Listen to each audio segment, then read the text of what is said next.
Hello friends, good morning. स्वागत है आप सभी लोगों का आपके अपने यूट्यूब चैनल एग्जामपंथी let's crack the all exam पे। दोस्तों, जैसे कि आप सभी लोग जानते हैं, बिहार में दरोगा के 1799 पदों पे जो नई वैकेंसी आई है वर्ष 2025 में, उसके पीटी परीक्षा के लिए रुकमनी के द्वारा 30 प्रैक्टिस सेटों का पहला वॉल्यूम जारी किया गया है। इस प्रैक्टिस सेट में आज यह 30 प्रैक्टिस सेट है और आज हम यहाँ पे 19वें प्रैक्टिस सेट को यहाँ पे सॉल्व करेंगे। इससे पहले के जो भी वीडियो हैं आप हमारे यूट्यूब चैनल पे हमने एक वहाँ पे प्लेलिस्ट बना के रखा है प्लेटफॉर्म के नाम से, वहाँ पे जाके बाकी के तमाम वीडियो को आप वहाँ से देख सकते हैं। तो यह सेशन जो है बहुत ही महत्वपूर्ण होने वाला है, क्योंकि बिहार में आयोजित आगामी जो भी प्रतियोगी परीक्षाएं हैं उन सभी परीक्षाओं के लिए यह सेशन बहुत ही महत्वपूर्ण है। तो सेशन में अंतिम समय तक बने रहिएगा और अगर वीडियो पसंद आए तो प्लीज़ वीडियो को लाइक, चैनल को सब्सक्राइब तथा वीडियो को ज़्यादा से ज़्यादा अपने फ्रेंड सर्कल में जरूर शेयर कीजिएगा। और इससे पहले हाँ, एक चीज़ और बता देना चाहते हैं कि आप लोगों को अगर ये चिंता होगी कि इस जो भी सेशन है या जो भी प्रैक्टिस सेट है इसमें के जो भी करंट अफेयर हैं वो पुराने हो चुके होंगे, तो ऐसी बात नहीं है। अगर वो प्रश्न पुराने भी हैं तो हम आपको इस वीडियो के माध्यम से देखेंगे कि अलग अलग प्रैक्टिस सेट को अलग अलग वीडियो के माध्यम से इसके जो भी करंट अफेयर के प्रश्न हैं इसे अक्टूबर 2025 तक अप टू डेट करके आप लोगों के बीच में लेके आ रहे हैं। तो चलिए शुरू करते हैं आज के सेशन को। निम्नलिखित में से कौन सा वोल्टेज का प्रतिनिधित्व करता है? दिए गए विकल्पों में विकल्प ए सही है। किया गया कार्य बट्टा धारा गुणे समय जो है यह वोल्टेज का प्रतिनिधित्व करता है। विकल्प ए इस प्रश्न का सही आंसर है। चलिए अगला प्रश्न देख लेते हैं। निम्नलिखित में से कौन सा कथन वाष्पीकरण पर आर्द्रता का पड़ने वाला प्रभाव के संबंध में गलत है? तो इसमें आप देखेंगे विकल्प बी जो है यह गलत है। आर्द्रता कभी वाष्पीकरण की दर को बढ़ाता है तो कभी घटाता है, यह कथन जो है गलत है। वाष्पीकरण क्या है? एक सतही घटना है। द्रव्य का वाष्प में परिवर्तन की घटना को वाष्पीकरण कहते हैं। और वाष्पीकरण को प्रभावित करने वाले कारकों को देखिएगा तो इसमें मुख्य रूप से तापमान, वायु की गति और बर्तन की सतह का क्षेत्रफल जो होता है यह वाष्पीकरण को प्रभावित करता है। कैसे करता है? तो तापमान अगर देखिएगा तो इसके बढ़ने से, तापमान के बढ़ने से वाष्पीकरण की दर बढ़ती है। वायु की गति को देखिएगा तो इसके बढ़ने से भी यह दर बढ़ती है, यानी वायु की गति अगर बढ़ेगी तो क्या होगा? वाष्पीकरण की दर बढ़ जाएगी। बर्तन या सतह का क्षेत्रफल इसके बढ़ने से, यानी बर्तन या सतह के क्षेत्रफल के बढ़ने से वाष्पीकरण की दर बढ़ती है। तो इसमें से आप देख सकते हैं कि हर तीनों कंडीशन में क्या हो रहा है?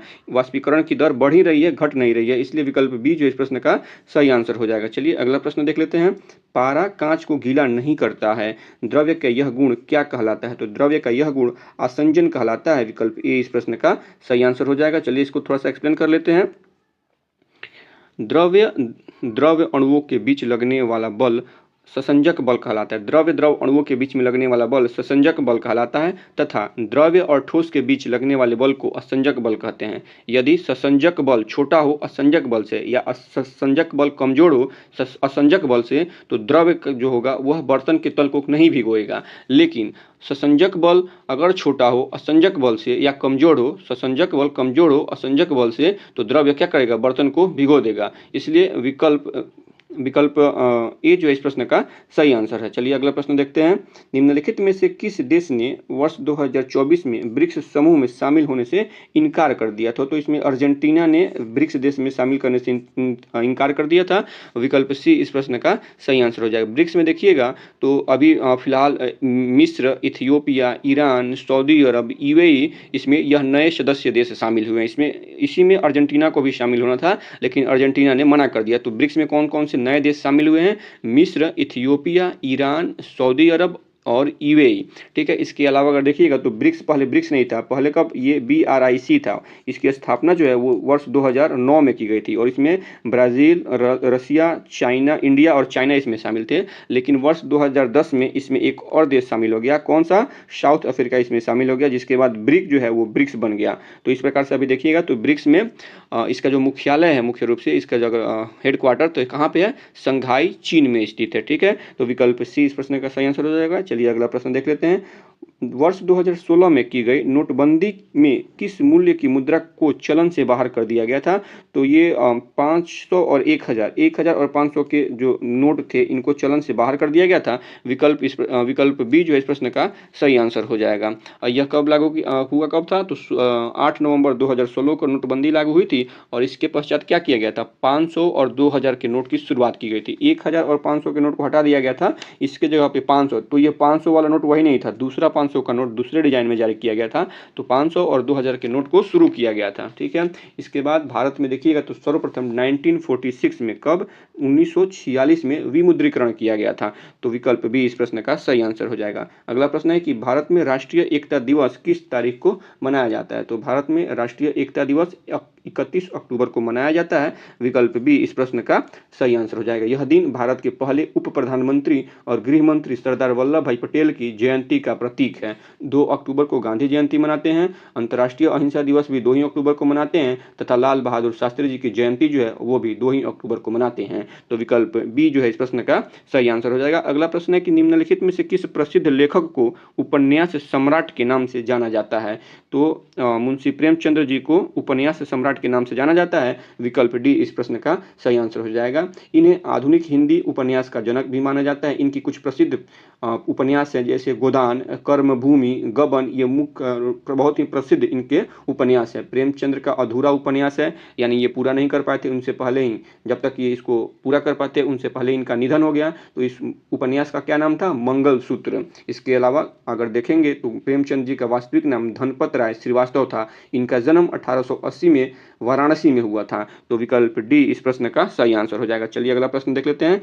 चंद्रयान 3 के लैंडर का क्या नाम है। तो चंद्रयान 3 के लैंडर का नाम विक्रम है। विकल्प डी इस प्रश्न का सही आंसर हो जाएगा। चंद्रयान 3 के लैंडर का नाम विक्रम और रोवर का नाम क्या था, प्रज्ञान था। यह दोनों जो है वो चंद्रयान 2 मिशन के समान ही है, यानी चंद्रयान जो 2 भेजा गया था ना, तो उसमें लैंडर का नाम विक्रम और रोवर का नाम भी जो प्रज्ञान रखा गया था। तो इस बार भी सेम रखा गया है।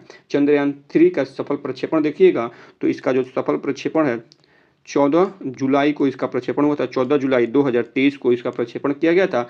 और कहाँ से किया गया था, तो सतीश धवन अंतरिक्ष केंद्र श्रीहरिकोटा से किया गया था। और यह चंद्रमा पर दक्षिण ध्रुव पर इसकी लैंडिंग कब हुई थी, तो 23 अगस्त 2023 को इसकी लैंडिंग हुई थी। तो 23 अगस्त को लैंडिंग हुई थी। और देखिएगा तो इसी के उपलक्ष्य में राष्ट्रीय अंतरिक्ष दिवस हर साल 23 अगस्त को मनाया जाता है। अगर बात करें कि जो चंद्रयान 3 था इसको किस प्रक्षेपण यान से लॉन्च किया गया था, तो इसके प्रक्षेपण यान का नाम है LVM-3-M4 इसके प्रक्षेपण यान का नाम है। तो विकल्प डी जो इस प्रश्न का सही आंसर हो जाएगा। चंद्रयान 3 के लैंडर का नाम विक्रम है। चलिए अगला प्रश्न देख लेते हैं। सोशल मीडिया नेटवर्क में पहले जिसे फेसबुक इंक के नाम से जाना जाता था, इसका नाम बदलकर डैश कर दिया गया है। इसका नाम बदलकर क्या कर दिया गया है, तो मेटा कर दिया गया है। विकल्प ए इस प्रश्न का सही आंसर हो जाएगा। इसका मुख्यालय कहाँ पे है, तो इसका मुख्यालय कैलिफोर्निया यूएसए में स्थित है। और मार्क जकरबर्ग मेटा के संस्थापक, अध्यक्ष और सीईओ हैं। तो विकल्प ए इस प्रश्न का सही आंसर हो जाएगा।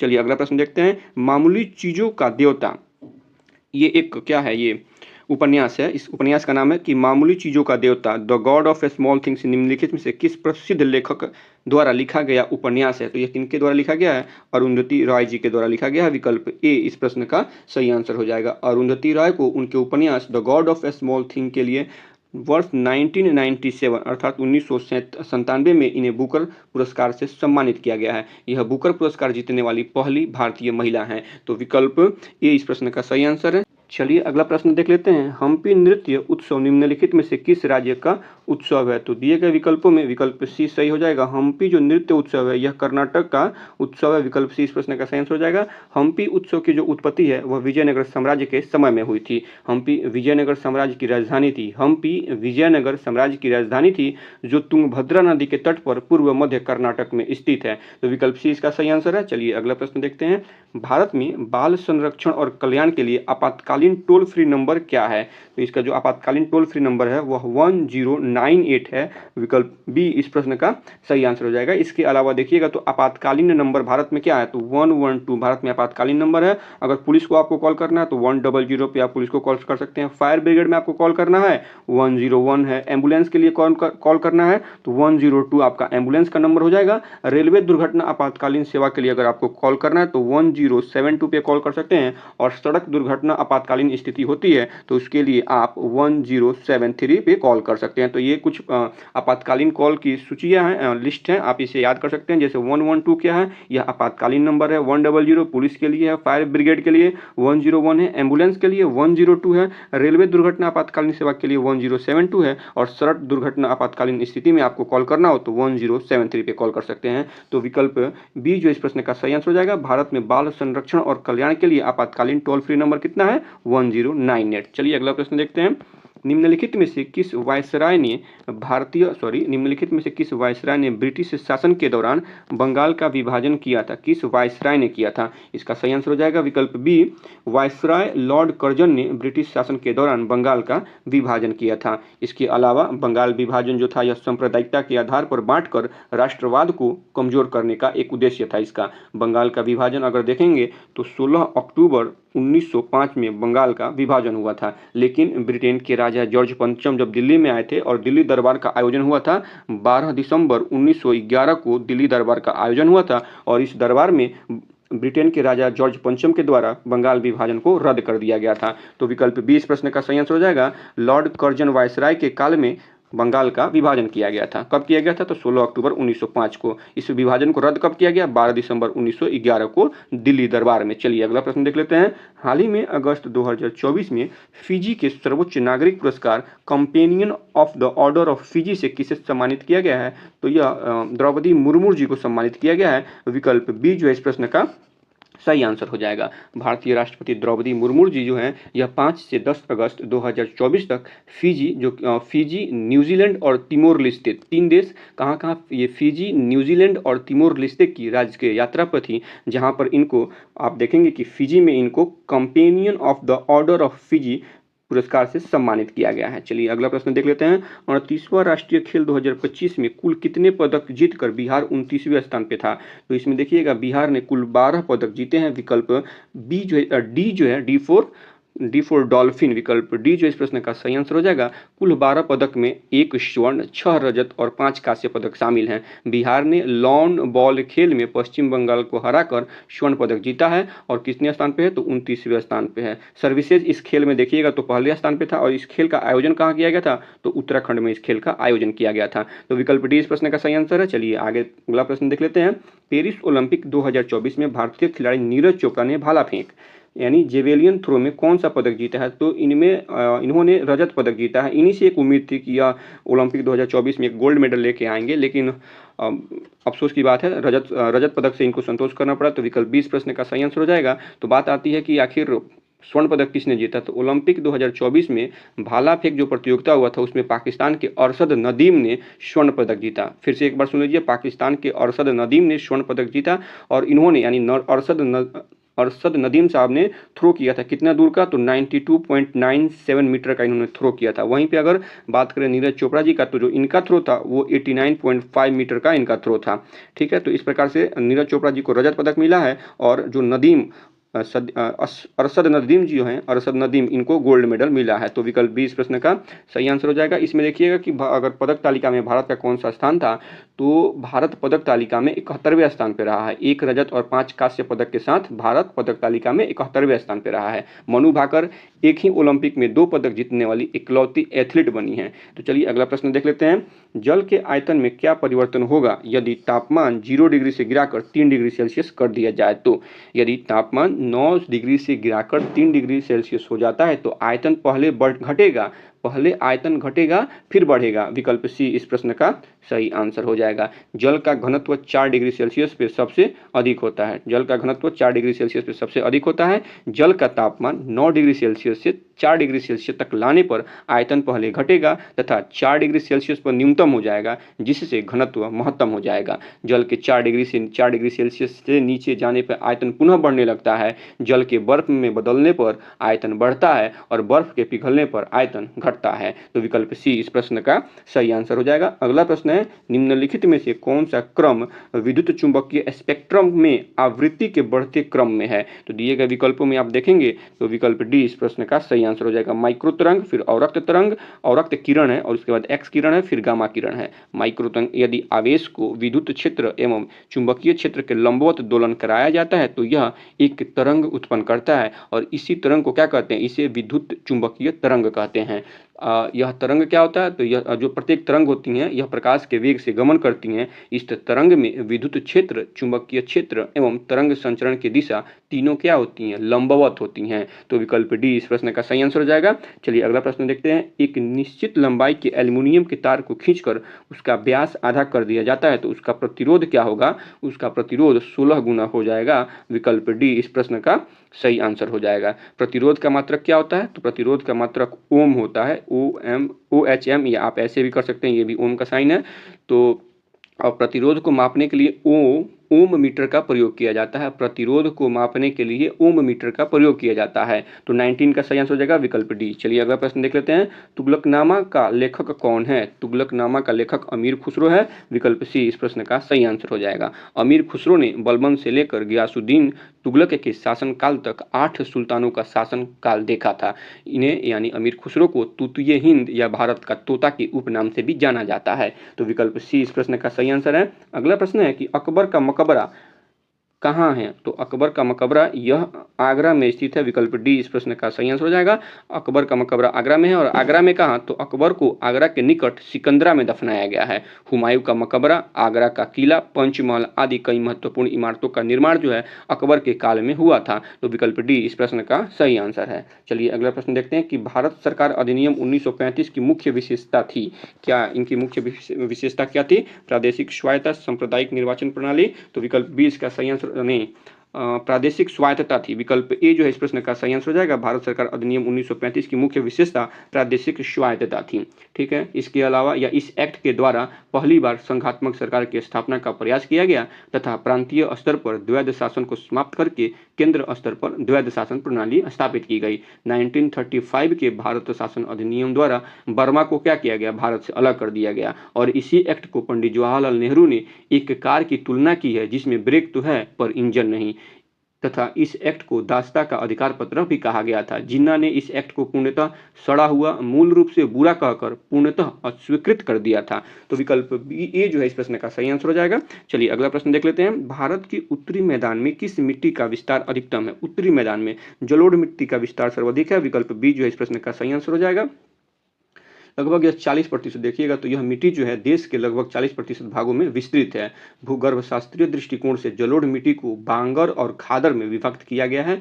प्राचीन जलोढ़ को बांगर कहते हैं तथा प्राचीन यानी जो पुरानी जलोढ़ मिट्टी है उसे बांगर कहा जाता है तथा नवीन जलोढ़ को खादर कहा जाता है। जलोढ़ मिट्टियों में देखेंगे आप पोटास, फास्फोरिक अम्ल, चूना और कार्बनिक तत्वों में कार्बनिक तत्वों की इसमें मात्रा ज़्यादा होती है और इस मिट्टी में नाइट्रोजन एवं ह्यूमस की कमी पाई जाती है। जलोढ़ मिट्टी में एक बार फिर से सुन लीजिए, जलोढ़ मिट्टियों में पोटास, फास्फोरिक अम्ल, चूना और कार्बनिक तत्वों की जो मात्रा होती है वो ज़्यादा होती है, जबकि नाइट्रोजन और ह्यूमस की मात्रा कम होती है। तो विकल्प बी इस प्रश्न का सही आंसर हो जाएगा। अगला प्रश्न है कि कश्मीर को शेष भारत से जोड़ने वाली दर्रा का नाम बताना है। तो इस दर्रा का नाम है बनिहाल दर्रा। विकल्प डी इस प्रश्न का सही आंसर हो जाएगा।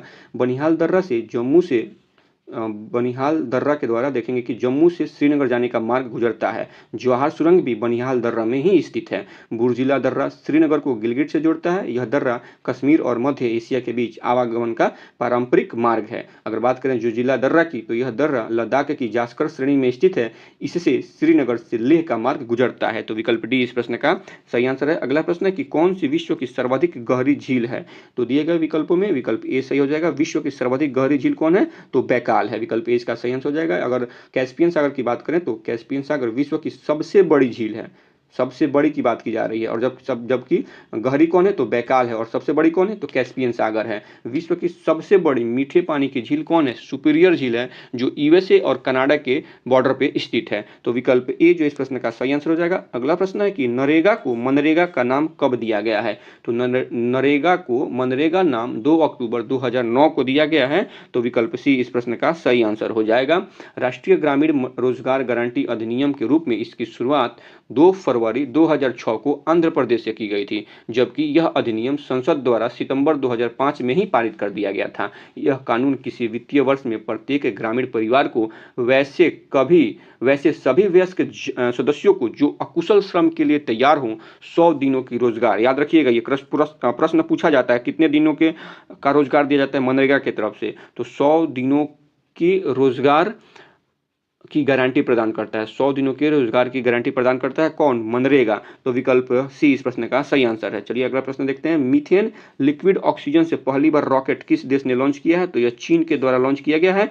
विकल्प सी इस प्रश्न का सही आंसर है। अगला प्रश्न है कि भारत की सबसे बड़ी नमक पानी की झील कहाँ पे है? तो यह चिल्का झील है। विकल्प सी इस प्रश्न का सही आंसर हो जाएगा, जो कि ओडिशा में स्थित है। चिल्का झील एशिया की सबसे बड़ा और विश्व की दूसरी सबसे बड़ी तटीय लैगून है। भारत में सर्वाधिक लवणता वाला झील सांभर झील है, जो कि राजस्थान में स्थित है। और भारत में मीठे पानी की सबसे बड़ी झील वूलर झील है, जो जम्मू कश्मीर में स्थित है। तो विकल्प सी इस प्रश्न का सही आंसर हो जाएगा। चलिए अगला प्रश्न देखते हैं। बास्केटबॉल के मैदान को क्या कहते हैं? तो बास्केटबॉल के मैदान को कोर्ट कहा जाता है। विकल्प बी इसका सही आंसर है।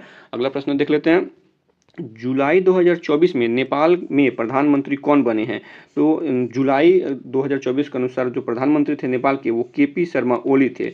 लेकिन अगर सितंबर से अक्टूबर 2025 की बात करें तो ministry of external affair of India, इसके रिपोर्ट के अनुसार सितंबर महीने में जो नेपाल में जेनजी आंदोलन हुआ था, उसके बाद केपी शर्मा ओली को नेपाल के पीएम पद से हटा दिया गया है तथा नेपाल में आंतरिक सरकार का गठन किया गया है, जिसमें माननीय श्रीमती सुशीला कार्की, नाम एक बार फिर से सुनिएगा, माननीय श्रीमती सुशीला कार्की जी को नेपाल का पीएम बनाया गया है। तो विकल्प बी इस प्रश्न का सही आंसर हो जाएगा, लेकिन वर्तमान परिदृश्य में यह आंसर गलत है। चलिए अगला प्रश्न देखते हैं।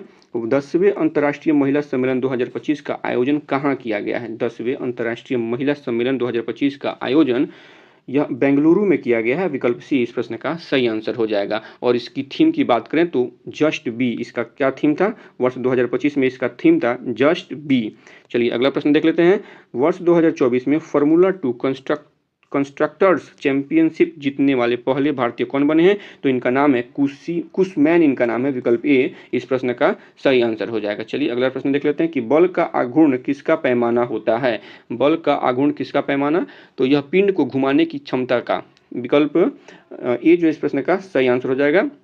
वह कारक जो किसी वस्तु को अपने अक्ष के परितः घूर्णन कराता है, क्या कहलाता है? बल आघूर्ण कहलाता है। इसलिए विकल्प ए इस प्रश्न का सही आंसर है। चलिए अगला प्रश्न देखते हैं। प्रेरित धारा की दिशा निम्न में किसके द्वारा प्राप्त की जाती है? तो जो प्रेरित धारा की दिशा होती है, यह फ्लेमिंग के दाएं हाथ के नियम से प्राप्त की जाती है। विकल्प डी इस प्रश्न का सही आंसर हो जाएगा। इस नियम के अनुसार दाएं हाथ को इस प्रकार फैलाया जाए कि अंगूठा, तर्जनी तथा मध्यमा एक दूसरे के लंबवत हों। तो अंगूठा जो है वो आर्मेचर की गति की दिशा, तर्जनी चुंबकीय क्षेत्र की दिशा तथा मध्यमा जो है वो प्रेरित धारा की दिशा को बतलाता है। तो विकल्प डी इस प्रश्न का सही आंसर हो जाएगा। अगला प्रश्न है कि निम्नलिखित में से कौन सा उप सहसंयोजक यौगिक है? यहाँ पे यौगिकों के नाम दिए गए हैं कौन कौन? तो यहाँ पे है सल्फर डाइऑक्साइड, मीथेन है और कैल्शियम क्लोराइड है। कैल्शियम क्लोराइड के बाद एक और है मैग्नीशियम क्लोराइड। और पूछा जा रहा है कि इनमें उप सहसंयोजक यौगिक कौन है? तो CO2 अर्थात सल्फर डाइऑक्साइड जो है यह उप सहसंयोजक यौगिक है। विकल्प ए जो इस प्रश्न का सही आंसर हो जाएगा। चलिए अगला प्रश्न देख लेते हैं। सतलुज तथा काली नदी के मध्य हिमालय जाना जाता है, किस नाम से जाना जाता है? तो यह कुमायूं हिमालय के नाम से जाना जाता है। विकल्प बी इस प्रश्न का सही आंसर हो जाएगा। इसके अलावा प्रादेशिक विभाजन के आधार पर हिमालय को 4 भागों में विभाजित किया गया है। कौन कौन? तो पंजाब हिमालय, कुमायूं हिमालय, नेपाल हिमालय, असम हिमालय। और ये तमाम हिमालय किन किन नदियों के बीच में स्थित है, हम यहाँ पर एक स्लाइड डाल देंगे। आप वीडियो को पॉज करके इन तमाम चीज़ों को आप आसानी से याद कर सकते हैं। तो फिलहाल चलते हैं अगले प्रश्न की तरफ। सरकार द्वारा अवरोधों अथवा प्रतिबंधों को हटाना क्या कहलाता है? उदारीकरण कहलाता है। विकल्प डी इस प्रश्न का सही आंसर हो जाएगा। चलिए अगला प्रश्न देख लेते हैं। राष्ट्रपति की सलाह से लोकसभा भंग कर सकता है। राष्ट्रपति डैश की सलाह से, यानी किनके सलाह से लोकसभा भंग कर सकता है? तो प्रधानमंत्री की सलाह से राष्ट्रपति लोकसभा को भंग कर सकता है। प्रधानमंत्री मंत्रिपरिषद के प्रमुख होते हैं आर्टिकल 74 के अनुसार, अतः प्रधानमंत्री की सिफारिश पर राष्ट्रपति लोकसभा को भंग कर सकते हैं। इसके अलावा अगर देखिएगा तो राष्ट्रपति अनुच्छेद 85(2) के तहत केंद्रीय मंत्रिमंडल की सिफारिश पर लोकसभा को भंग कर सकते हैं। तो विकल्प ए जो इस प्रश्न का सही आंसर हो जाएगा। चलिए अगला प्रश्न देखते हैं।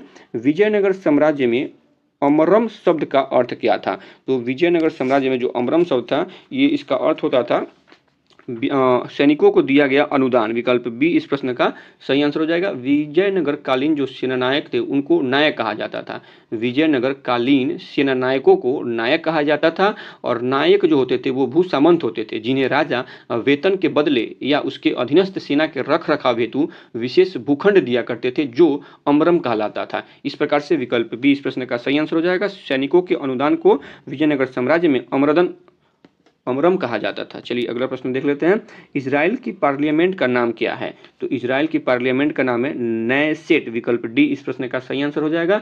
डेनमार्क के संसद का नाम क्या है? डेनमार्क के संसद का नाम देखिएगा तो फुलकेंटिंग कहा जाता है। फुलकेंटिंग, डेनमार्क के संसद को क्या कहते हैं? फुलकेंटिंग कहते हैं। मिस्र के संसद का नाम पीपुल्स असेंबली है। पाकिस्तान के संसद का नाम नेशनल असेंबली है। जापान की संसद का नाम डायट है। एक बार फिर से सुन लीजिए। डेनमार्क की संसद का नाम फोल्केंटिन है, मिस्र के संसद का नाम पीपुल्स असेंबली है, पाकिस्तान के संसद का नाम नेशनल असेंबली है और जापान के संसद का नाम डायट है। तो विकल्प डी इस प्रश्न का सही आंसर हो जाएगा। नेसेट जो है यह इजराइल की पार्लियामेंट का नाम है। चलिए अगला प्रश्न देखते हैं।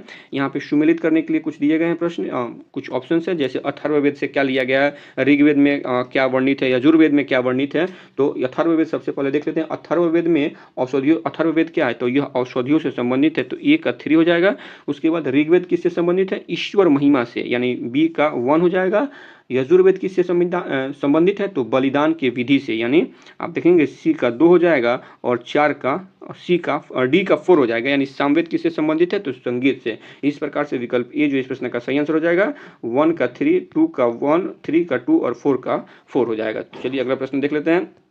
भारत शासन द्वारा राजकीय चिन्ह कब से अंगीकृत किया गया है, तो भारत सरकार के द्वारा राजकीय चिन्ह 26 जनवरी 1950 से अंगीकृत किया गया है। तो विकल्प डी जो है इस प्रश्न का सही आंसर हो जाएगा। अगला इसमें अगर देखा जाए कि भारत का जो राजकीय चिन्ह है वह क्या है, तो राजकीय चिन्ह अशोक चक्र है और यह सारनाथ से लिया गया है, जिसमें क्या 24 तिलियां हैं। भारत का राष्ट्रीय पक्षी क्या है, मयूर भारत का राष्ट्रीय पक्षी है। भारत का राष्ट्रीय पशु बाघ है। राष्ट्रीय पुष्प की बात करें तो कमल है। तो विकल्प डी इस प्रश्न का सही आंसर हो जाएगा। अगला प्रश्न है कि डिकेथलॉन क्या है। डिकेथलॉन क्या है, तो यह 10 आइटम की प्रतियोगिता है। विकल्प बी जो है इस प्रश्न का सही आंसर हो जाएगा। डिकेथलॉन 10 आइटम की प्रतियोगिता है और इसमें कौन कौन से 10 खेल हैं, इसका नाम है 100 metre race, long jump, shot put, high jump, 400 metre race, 110 metre hurdle, disc throw, pole vault, javelin throw और 1500 मीटर का रेस इसमें शामिल होता है। इन सारे गेम के समूहों को मिलाकर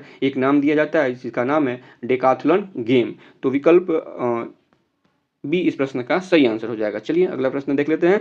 फिनिक्स फॉर्म कहाँ है, फिनिक्स फॉर्म कहाँ है, तो यह डरबन दक्षिण अफ्रीका में स्थित है। विकल्प सी इस प्रश्न का सही आंसर हो जाएगा। गांधी जी दक्षिण अफ्रीका के डरबन में 1904 ईस्वी में इन्होंने फिनिक्स फॉर्म की स्थापना की थी। तो विकल्प सी इस प्रश्न का सही आंसर हो जाएगा। अगला प्रश्न है भूमध्य सागरीय क्षेत्र में भारी वर्षा कब होती है, तो सर्द यानी जाड़े के ऋतु में देखिएगा तो भूमध्य सागरीय क्षेत्र में भारी वर्षा होती है। विकल्प सी इस प्रश्न का सही आंसर हो जाएगा। इसके अलावा जाड़ों में क्यों ज़्यादा बारिश होती है, क्योंकि जाड़ों में निम्न दबाव के कारण भूमध्य सागरीय प्रदेश में वर्षा होती है। इसके अलावा भूमध्य सागरीय क्षेत्र को विश्व के बगानों की भूमि के नाम से भी जाना जाता है। तो विकल्प सी इस प्रश्न का सही आंसर है। अगला प्रश्न देख लेते हैं। वर्ल्ड वाइड वेब दिवस कब मनाया जाता है, यानी WWW वर्ल्ड वाइड वेब जो है यह कब मनाया जाता है, तो 1 अगस्त को मनाया जाता है। विकल्प ए इस प्रश्न का सही आंसर हो जाएगा। वर्ल्ड वाइड वेब दिवस 1 अगस्त को इंटरनेट के संस्थापक टिम बर्सन ली का सम्मान और आभार के लिए किया जाता है। 1969 में टिम बर्सन ली ने इंटरनेट की खोज या पहल की थी। तो विकल्प ए इस प्रश्न का सही आंसर हो जाएगा। अगला प्रश्न है कि भारत ने किस देश के साथ रणनीतिक साझेदारी बढ़ाने के लिए प्रौद्योगिकी सुरक्षा पहल की शुरुआत की है, तो किस देश के साथ यह पहल की गई है, इंग्लैंड के साथ यह पहल की शुरुआत की गई है। विकल्प बी जो इस प्रश्न का सही आंसर हो जाएगा। चलिए अगला प्रश्न देख लेते हैं। वर्तमान में निम्न में से किस देश के पास अपना स्वयं का सैटेलाइट नेविगेशन सिस्टम है, तो दिए गए विकल्प में विकल्प सी इसका सही आंसर हो जाएगा। जापान के पास अपना स्वयं का सैटेलाइट नेविगेशन सिस्टम है। उपयुक्त विकल्पों में वर्तमान में जापान के पास हो गया। अगर वर्तमान में देखिएगा तो 4 देश अमेरिका, रूस, चीन और यूरोपीय संघ में वैश्विक नेविगेशन प्रणाली है। यह वैश्विक नेविगेशन की बात की जा रही है, लेकिन जापान के पास क्या है, अपना स्वयं का है। भारत और जापान में क्षेत्रीय नेविगेशन प्रणाली है। भारत के नेविगेशन प्रणाली का नाम क्या है, नाविक है। भारत के नेविगेशन प्रणाली का नाम नाविक है। NAV कैपिटल I और C है।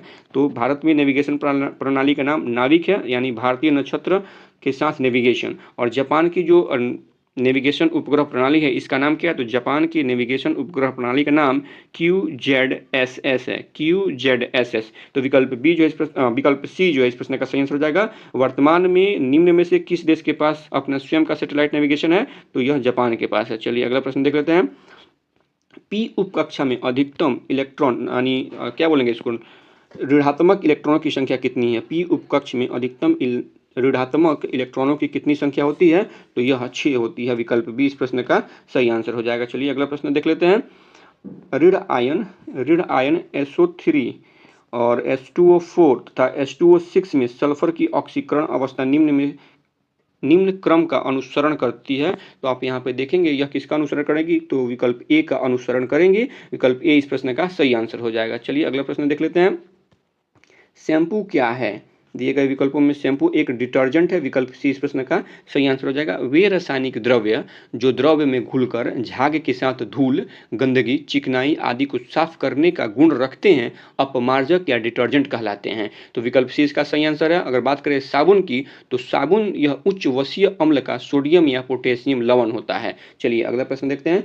36 ग्राम शुद्ध जल में ऑक्सीजन का द्रव्यमान कितना होगा? 36 ग्राम शुद्ध जल में ऑक्सीजन का जो द्रव्यमान होगा वह 32 ग्राम होगा। विकल्प डी इस प्रश्न का सही आंसर हो जाएगा। देखिएगा कि 1 ग्राम अणु में शुद्ध जल का जो द्रव्यमान होता है, यानी H2O का जो द्रव्यमान होता है 1 ग्राम अणु में, वह कितना होता है? 18 ग्राम होता है। ठीक है, इसके बाद 36 ग्राम में शुद्ध जल का मोल कितना हो जाएगा? तो 36/18 कर देंगे तो ये कितना हो जाएगा? 2 मोल हो जाएगा। तो 1 मोल शुद्ध जल के अणु में ऑक्सीजन की मात्रा 16 है, तो इसलिए 2 मोल शुद्ध जल में ऑक्सीजन की मात्रा क्या हो जाएगी?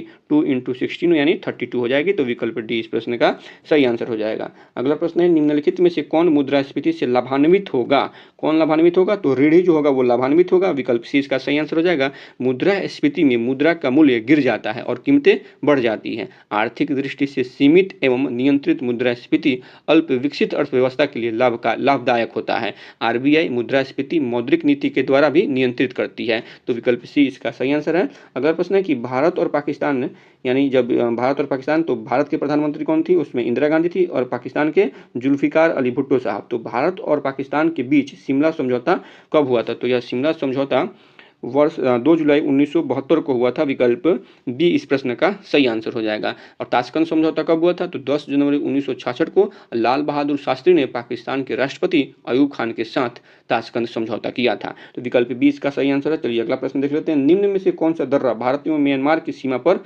स्थित है? तो दिएगा विकल्प में विकल्प सी जो इस प्रश्न का सही आंसर हो जाएगा। दीफू एवं पांगसाड दर्रा जो है यह भारत और म्यांमार की सीमा पर स्थित है। अगला प्रश्न है कि निम्न में से किस महासागर को अर्ध महासागर की संज्ञा दी गई है?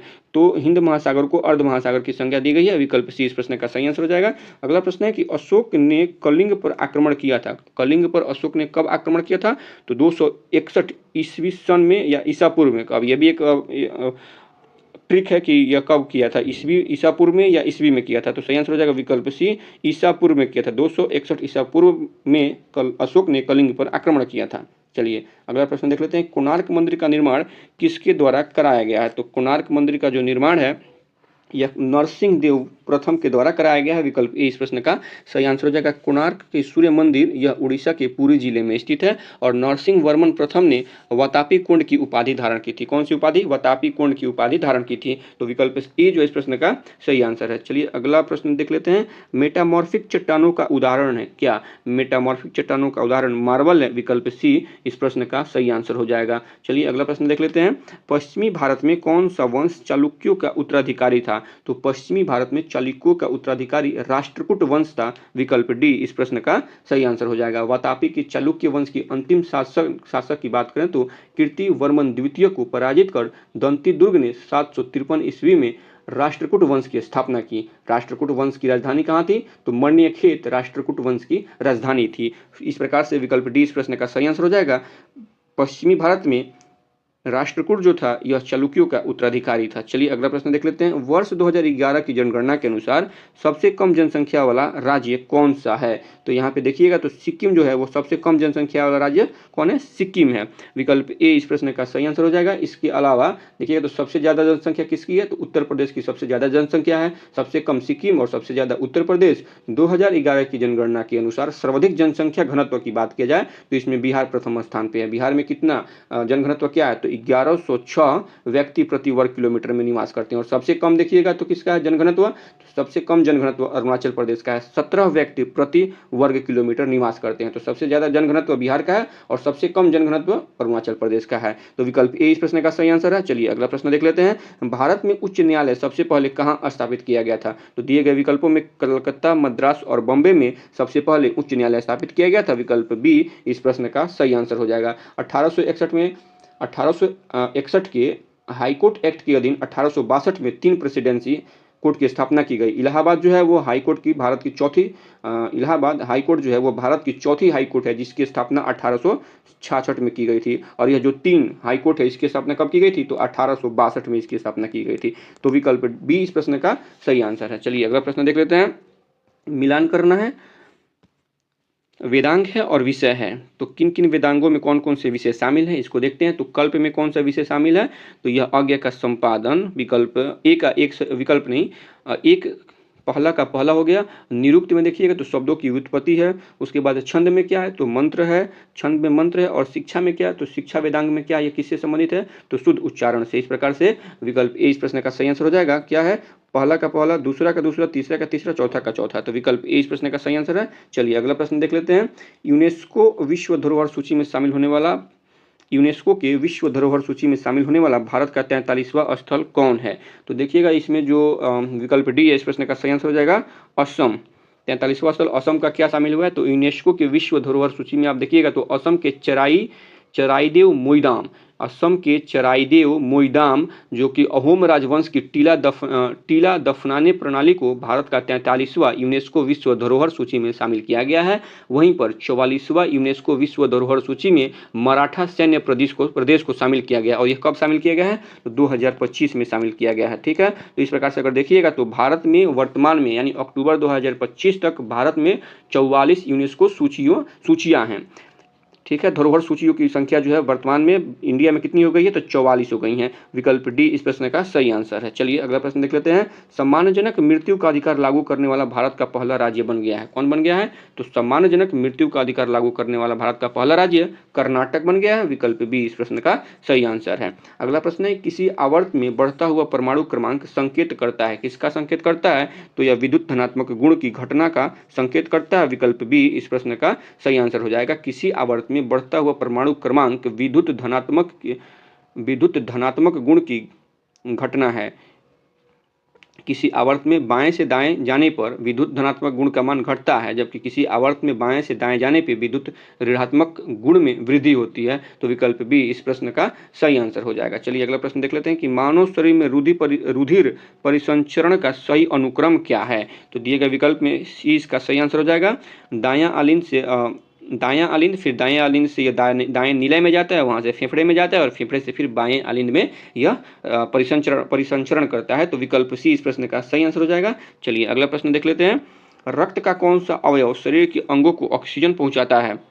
तो दिए गए विकल्पों में विकल्प बी सही हो जाएगा। आरबीसी जो है यह शरीर के अंगों में ऑक्सीजन पहुंचाता है। आरबीसी का मुख्य कार्य शरीर के हर कोशिका में ऑक्सीजन पहुंचाना तथा कार्बन डाइऑक्साइड को वापस लाना है। आरबीसी का निर्माण अस्थि मज्जा में होता है। भ्रूण अवस्था में इसका निर्माण यकृत में होता है। आरबीसी का जीवन काल कितना होता है, यह प्रश्न पूछा जाता है। आरबीसी का जीवन काल कितना होता है, तो 20 से लेकर 120 तक आरबीसी का जीवन काल होता है। वहीं पे इसकी मृत्यु जो है यकृत और प्लीहा में होती है। इसीलिए आरबीसी का यानी यकृत को या प्लीहा को, मुख्य रूप से प्लीहा को आरबीसी का क्या कहते हैं, कब्रिस्तान कहते हैं। तो विकल्प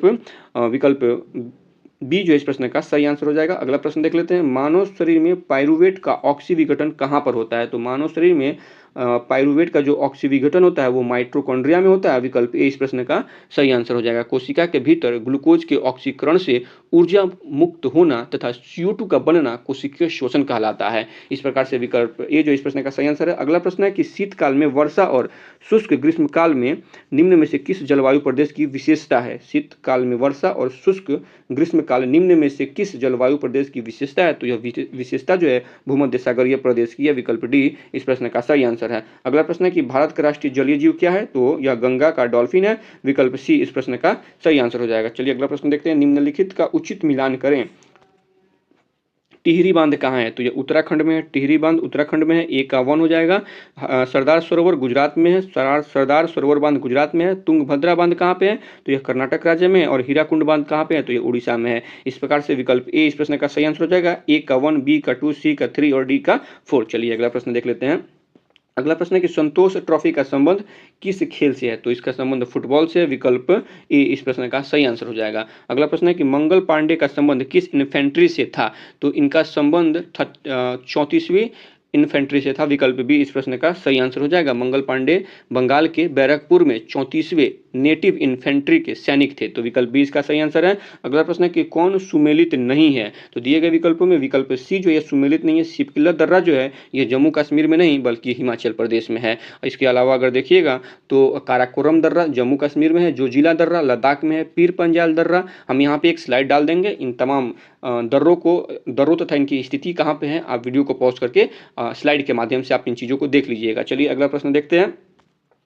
निम्न में से कौन कांग्रेस का कभी अध्यक्ष नहीं बने हैं? तो बाल गंगाधर तिलक जी कभी कांग्रेस के अध्यक्ष नहीं बने हैं। विकल्प सी इस प्रश्न का सही आंसर हो जाएगा। अगला प्रश्न है कि मुगल और मेवाड़ के बीच संधि कब हुई थी? तो मुगल और मेवाड़ के बीच संधि 1615 में हुई थी। विकल्प बी इस प्रश्न का सही आंसर है। चलिए अगला प्रश्न देख लेते हैं कि सुलह ए कुल की नीति किसने अपनाया था? तो सुलह ए कुल की नीति जो है यह अकबर के द्वारा अपनाई गई थी। विकल्प डी इस प्रश्न का सही आंसर हो जाएगा। यह नीति जो थी वह धार्मिक सहिष्णुता की नीति थी और इस नीति के अंतर्गत सभी धर्मों के साथ समान व्यवहार अपनाना था। तो विकल्प डी इसका सही आंसर हो जाएगा। अगला प्रश्न है कि राज्य विधायिका में धन विधायिका को केवल किसकी पूर्व सिफारिश पर प्रस्तुत किया जा सकता है? राज्य विधायिका की बात की जा रही है तो इसमें राज्यपाल जो होंगे इसका सही आंसर हो जाएगा। विकल्प सी इस प्रश्न का सही आंसर है। अगर यहीं पे राज्य विधायिका की जगह पे अगर सेंट्रल की बात की जा रही होती तो वहां पे राष्ट्रपति हो जाते। तो विकल्प सी इस प्रश्न का सही आंसर है। चलिए अगला प्रश्न देखते हैं कि गांधी इरविन समझौता किस वर्ष हुआ था? तो गांधी इरविन समझौता 1931 में हुआ था। विकल्प सी इस प्रश्न का सही आंसर हो जाएगा। इस समझौते के तहत गांधी जी ने दूसरे गोलमेज सम्मेलन में कांग्रेस की ओर से भाग लिया। इसके अलावा भीमराव अंबेडकर तथा तेज बहादुर सप्रू ने तीनों गोलमेज सम्मेलनों में भाग लिया है। विकल्प सी इसका सही आंसर है। अगला प्रश्न है the new icon Savarkar and the facts नामक पुस्तक के लेखक कौन हैं? तो इनके लेखक अरुण जोशी हैं। विकल्प ए इस प्रश्न का सही आंसर है। चलिए अगला प्रश्न देख लेते हैं कि विज्ञान में महिलाओं और लड़कियों का अंतर्राष्ट्रीय दिवस 2025 कब मनाया गया? विज्ञान में महिलाओं और लड़कियों का अंतर्राष्ट्रीय दिवस वर्ष 2025 कब मनाया गया? तो यह 11 फरवरी को मनाया गया है। विकल्प बी इस प्रश्न का सही आंसर हो जाएगा। चलिए अगला प्रश्न देख लेते हैं। टिटनेस नामक रोग को निम्न में किस और नाम से जाना जाता है? इसका दूसरा नाम क्या है? टिटनेस का दूसरा नाम लॉकजा है। विकल्प सी इस प्रश्न का सही आंसर हो जाएगा। टिटनेस नामक रोग लॉकना नामक रोग से भी जाना जाता है। यह रोग क्लोस्ट्रीडियम टेटानी नामक बैक्टीरिया से होता है। इसका नाम एक बार फिर से सुन लीजिए। इस बैक्टीरिया का नाम है क्लोस्ट्रीडियम टेटानी नामक बैक्टीरिया से होता है। इस रोग में गर्दन, चेहरे तथा जबड़े की मांसपेशियों में पक्षघात हो जाता है तथा शरीर अकड़ जाता है। बच्चों में डीपीटी टीका का नाम है डीपीटी का टीका लगवा लेने से इस रोग से रक्षा होती है। इस रोग में तंत्रिका तंत्र नामक जो अंग होता है वह मुख्य रूप से प्रभावित होता है। किसमें? टिटनस नामक रोग में शरीर में तंत्रिका तंत्र नामक जो अंग होता है वह मुख्य रूप से प्रभावित होता है। तो विकल्प सी इस प्रश्न का सही आंसर है। अगला प्रश्न है कि सूती कपड़े के रेशे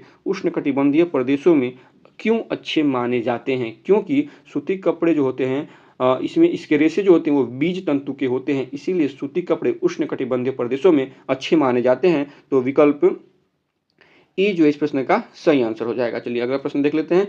शरीर में जल और वैद्युत अपघट्यों यानी इलेक्ट्रोलाइटों के संतुलन के लिए उत्तरदायी स्टेरॉयड कौन सा है? तो इसके लिए उत्तरदायी स्टेरॉयड जो है वो एल्डोस्टेरॉन है। विकल्प डी इस प्रश्न का सही आंसर हो जाएगा। शरीर में जल और विद्युत अपघट्यों के संतुलन के लिए उत्तरदायी स्टेरॉयड एल्डोस्टेरॉन है। चलिए अगला प्रश्न देख लेते हैं कि किस हार्मोन की कमी के कारण मधुमेह रोग होता है? तो इंसुलिन की कमी के कारण मधुमेह रोग होता है। विकल्प सी इस प्रश्न का सही आंसर हो जाएगा। इंसुलिन हार्मोन रक्त शर्करा को नियंत्रित करता है तथा इंसुलिन हार्मोन के द्वारा ग्लूकोज को ग्लाइकोजेन में परिवर्तित किया जाता है। तो विकल्प सी इस प्रश्न का सही आंसर है। अगला प्रश्न है कि वेशोप्रेसिन निम्न में से किससे संबंधित है? तो वेशोप्रेसिन मूत्र के सांद्रण से संबंधित है। विकल्प ए इस प्रश्न का सही आंसर हो जाएगा। यह एंटी ड्यूरेटिक हार्मोन यानी एडीएच एंटी ड्यूरेटिक हार्मोन है। यह हाइपोथैलेमस से निष्कर्षित होता है जो रक्त में पहुंचकर मूत्र के सांद्रण में सहायता करता है। तो विकल्प ए इस प्रश्न का सही आंसर हो जाएगा। अगला प्रश्न है कि निम्नलिखित में से कौन सी नृत्य शैली केरल से संबंधित नहीं है? केरल से संबंधित कौन नहीं है? तो भरतनाट्यम केरल से संबंधित नहीं है। विकल्प ए इस प्रश्न का सही आंसर हो जाएगा। भरतनाट्यम तमिलनाडु की शास्त्रीय नृत्य है और मोहिनी अट्टम एवं कथकली केरल की शास्त्रीय नृत्य है। कुडियट्टम की बात करें कुडियट्टम तो केरल का यह लोक नृत्य है। इस प्रकार से विकल्प ए इस प्रश्न का सही आंसर हो जाएगा। भरतनाट्यम केरल से संबंधित नृत्य शैली केरल से संबंधित नहीं है। अगला प्रश्न है कि नागा अर्जुन सागर परियोजना निम्नलिखित में से किस नदी पे है? तो नागा अर्जुन सागर परियोजना यह कृष्णा नदी पे है। विकल्प सी इस प्रश्न का सही आंसर हो जाएगा। और यह परियोजना अगर राज्य के तौर पे बात करें तो किस राज्य में है? तो नागा अर्जुन सागर परियोजना तेलंगाना राज्य में स्थित है। चलिए अगला प्रश्न देख लेते हैं। अगला एशियाई खेल 2026 कहाँ आयोजित किया जाएगा? तो अगला एशियाई खेल 2026 नगोया जापान में आयोजित किया जाएगा। विकल्प ए इस प्रश्न का सही आंसर हो जाएगा। 2022 का एशियाई खेल 2023 में आयोजित किया गया था, यह उसका 19वां संस्करण था और इसका जो 20वां संस्करण होगा वो वर्ष 2026 में आयोजित किया जाएगा। तो विकल्प ए इस प्रश्न का सही आंसर होगा। अगला प्रश्न है कि ब्लूमबर्ग की एशिया के सबसे अमीर परिवारों की सूची में कौन शीर्ष पर है? तो इसमें मुकेश अंबानी व परिवार जो है वो शीर्ष पे है। विकल्प डी इस प्रश्न का सही आंसर हो जाएगा। अगला प्रश्न है कि नाबार्ड ने एकीकृत जनजातीय विकास कार्यक्रम कहाँ प्रारंभ किया है?